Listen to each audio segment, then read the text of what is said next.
पिंपरी चिंचवड शहरामध्ये प्रशासन नावाची चीज अस्तित्वात आहे की नाही हा प्रश्न विचारतोय यासाठी या पावसाळ्यामध्ये पिंपरी चिंचवड शहर पूर्ण खड्ड्यात गेलेलं आहे।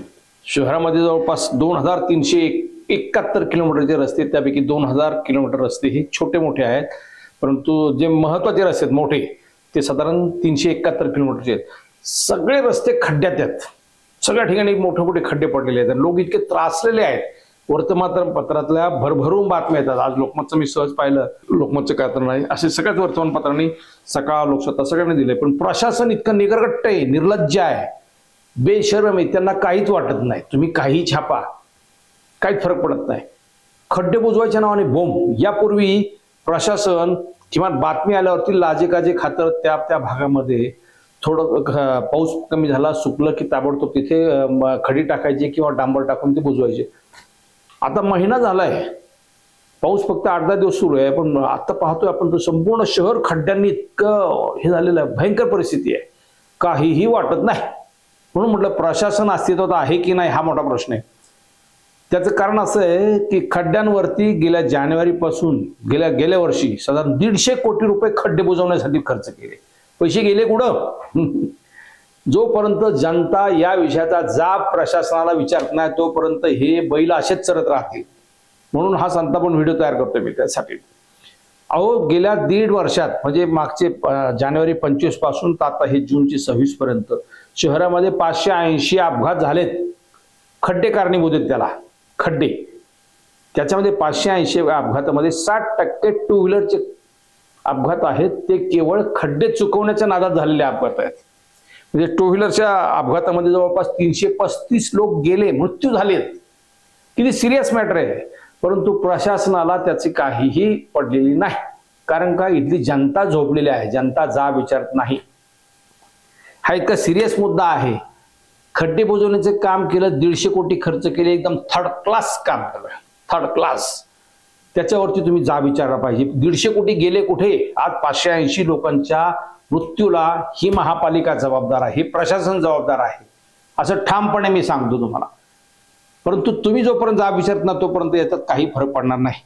जिथे जिथे खड्डे पडलेले आहेत, साधा चिंचवड स्टेशनला मुंबई पुणे हायवे, तुम्ही अगदी नाशिक हायवे घ्या, नाशिक फाट्यापासून तर तुमच्या अगदी मुशीपर्यंत जा घ्या, चाकण पट्ट्यात जाणारे, चाकण इंडस्ट्री परिसरात जाणारे सगळे रस्ते घ्या, हिंजवडी परिसरातले आयटीचा जो क्राऊड संपूर्ण ये जा करतो, जवळपास 1.5 लाख वाहनं ये जा करतात, त्या परिसरातले सगळे खड्डे घ्या।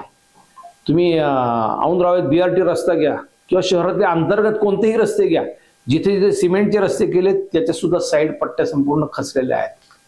सिमेंटचे रस्ते सुद्धा भाकरी दोमटावीत तसे मोडलेले आहेत, काहीही पडलेलं नाही यांना। अजूनही हे प्रशासन तातडीने या विषयावरती कुठली हालचाल करत नाही। म्हणून म्हटलं हे प्रशासन निगरगट्ट आहे, त्यांना काही वाटत नाही, कारण जनता झोपलेली आहे। जनो, या विषयावर तुम्ही बोललं पाहिजेत, म्हणजे माझ्याकडे आकडेवारी भरपूर आहे, पण एक महत्वाचं याच्यामध्ये, खड्ड्यामध्ये जे जे अपघात झालेले आहेत त्याच्यामध्ये तुम्हाला भरपाई मिळू शकते, महापालिकेकडून भरपाई मिळू शकते। मुंबई हायकोर्टाचा तसा निर्णय आहे की जर खड्ड्याच्या अपघातामध्ये एखादा जखमी झाला तर त्याला महापालिकेकडून 2.5 लाख रुपये क्लेम करता येतात।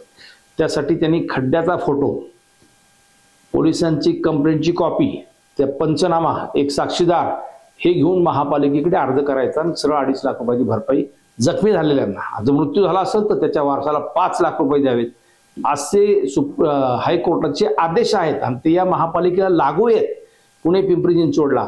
पण अद्यापर्यंत कोणी तसं क्लेम करत नाही, कारण त्यांना ही माहितीच नाही। म्हणून म्हणतो तुम्ही जोपर्यंत यांच्या डोक्यावर बसत नाही तोपर्यंत कोणीही या विषयाचे गांभीर्य घेणार नाही। राज्यकर्ते, नगरसेवक वारंवार पत्र देत आहेत प्रशासनाला, पण प्रशासन त्याची काहीही पडलेली नाही। म्हणजे तुम्हाला सांगते, हायकोर्टाचा जो आदेश आहे तो हायकोर्टाच्या आदेशाची जर अंमलबजावणी झाली ना आतापर्यंत 580 लोकांनी जर महापालिकेकडे क्लेम केला तर महापालिकेला 6-5-30 कोटी रुपये महापालिकेला भरपाई द्यावी लागेल। 150 कोटी रुपये खड्डे बुजवण्यासाठी खर्च केला, जर हा खर्च प्रामाणिकपणे केला असता, खरोखर खड्डे बुजवले असते, खोटं नाटक त्यात केलं नसतं, निकृष्ट दर्जाचं काम नसतं, तर कदाचित रस्ते एकदम क्लीन झाले असते। आज शहरामध्ये जेवढे चेंबर्स आहेत, रस्त्याच्या मधोमध असलेले चेंबर, ड्रेनेजचे चेंबर, पाण्याचे चेंबर्स वगैरे, ते चेंबर सुद्धा खचलेले आहेत. परिणामी टू व्हीलर एखादा जर आला स्पीडमध्ये असू द्या, सावकाश असला तरी तो खड्ड्यामध्ये गेला की दणका बसून तो बाजूला पडतो. साधी ऍक्टिवा गाडी असेल छोटी, त्या ऍक्टिवा गाडी त्या खड्ड्यात सुद्धा जाते. फार भयंकर आहे. तुम्ही प्रत्येक ठिकाणी शहरामध्ये फिरून पाहिलं तर ही परिस्थिती फार गंभीर आहे. म्हणून खास हा व्हिडिओ केला. प्रशासनाला जा विचारा, प्रश्न विचारायला शिका. सत्ताधाऱ्यांना आणि प्रशासनाला प्रश्न विचारत नाही तोपर्यंत हे बैल असं चरत राहतील. म्हणून जनहो, खड्ड्यांचा विषय किरकोळ वाटत असला तरी अत्यंत गंभीर आहे. 150 कोटी रुपये खड्ड्यात गेले, 150 कोटी रुपये गेले कुठे हे त्यांना विचारा. हा फार मुद्दा महत्वाचा आहे. तुम्हाला काय वाटतं जरूर व्यक्त करा. धन्यवाद.